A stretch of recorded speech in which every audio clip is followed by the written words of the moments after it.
Hello, here we are again with Mookie Tenembaum. We are exploring through these videos his philosophical theories, his disillusionism, his misalgic theory, and we are trying to understand from his point of view part of what's happening now during the COVID-19 pandemic. Mookie, we have given definitions of many of your concepts through these videos.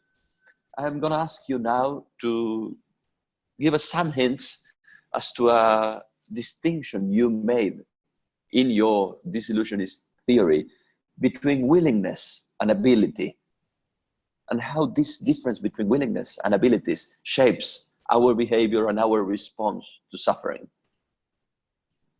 Well, first of all, to understand the difference between the two, I'll try to give an example. Let's say you go to the post office, okay? And there is this guy who is now behind the screen, and you're talking with him, and suddenly you see he's just jotting, and when you look at what he's doing, he just made a beautiful drawing of somebody else who was standing a few yards from me, and he did it in just 2 minutes.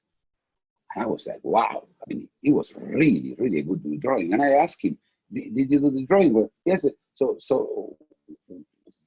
why don't you do this as a profession? Why don't you just quit your job here and become an artist?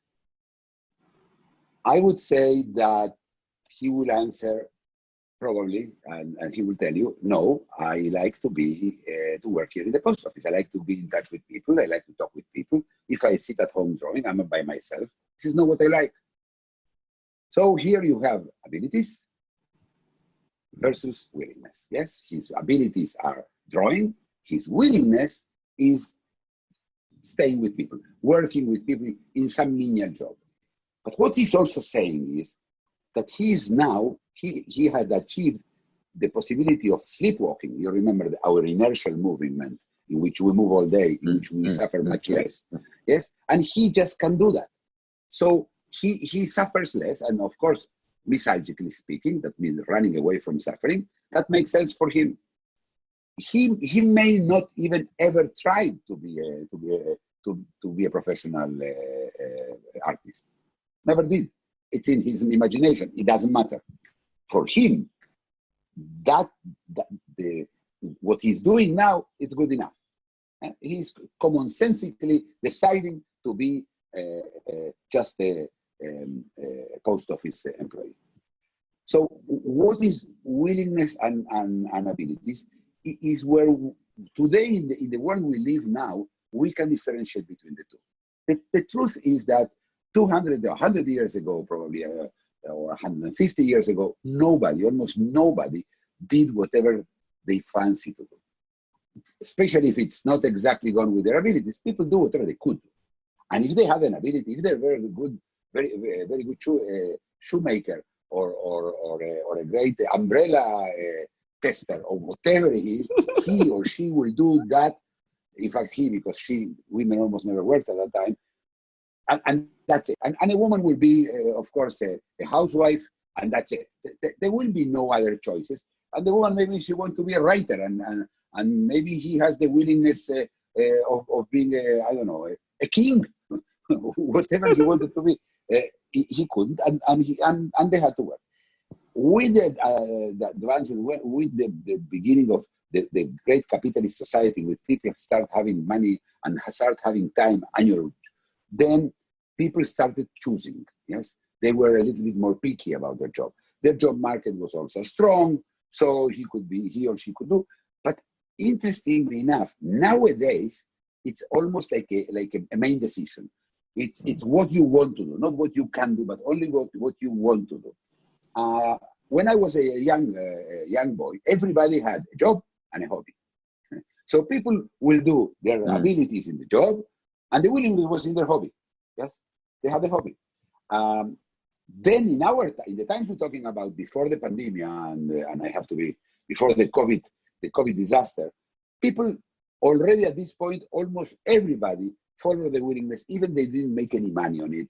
It was like a great thing, and it was I would say, encouraged and admired that people follow their willingness and not their abilities. So what we are talking about today is which willingness is the main driver for people. Even the tests that are done today, they used to be, when I was again a youngster, it was a test, what were my abilities, not what was my willingness. Today they ask you, what do you want to do? What is the job you would like to do? So I would say that that this is what's happening today. You made a small point about this during the introduction, but I want to ask you precisely, what do you think is happening to this opposition, this distinction between willingness and ability now during the lockdowns, during the spread of the COVID-19 pandemic? Well, first of all, it is now the moment in which people who had to work through their abilities because they had to support their family, because their family expect that from them, their parents, whatever the reason, people were following their abilities.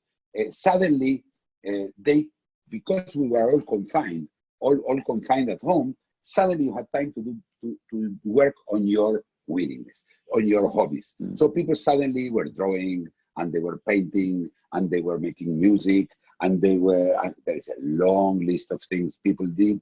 A lot started writing books, blogs, videos, philosophical videos. Everything was done, and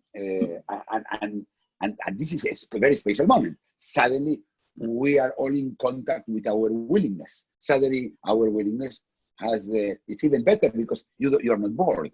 Suddenly, you can deal what you like, and since the sleepwalking can be is not achievable in the middle of this crisis, well, then you started creating a certain mini, I would say, a mini environment where you can draw, yes, and be maybe have this inertial movement, this sleepwalking could be incorporated into our daily life. What will happen next? What do you think will happen in the long run as the consequences of this pandemic start to shape our behavior? Well, the fall from the cliff will be steep. We are talking not only now, almost everybody will have to be in contact with their abilities instead of their willingness, because jobs will be scarce, and scarcity will make people adhere to what they can make money of. The priority of surviving or of having a minimum livelihood will be much higher than I don't feel comfortable drawing or being alone or whatever it is. But it's going to be even worse because we just come from being in the midst of our willingness. Maybe many of us thought, oh, well, now I can go and paint. I found myself that I can paint. But that's not your main ability. That's your willingness. Probably you are not as good as a painter as you are as a shoemaker or as or an accountant. So I think it's going to be the word of abilities are going to be the main driver for the job market, and that's going to make it also go. It will be very interesting to see the efficiency of that. What will be at the end? How efficient are the people doing not what they like but what they need to? My opinion is that it won't change anything. People and again, also having a hobby after your 8 hours workday, that may also be part of the past, because your day probably will not be 8 hours, especially if you work from your home. So I think we're going to see a big difference, yes. Interesting. We shall see. Thank you very much. See you in the next video. If you enjoyed the video, please like it, comment and subscribe.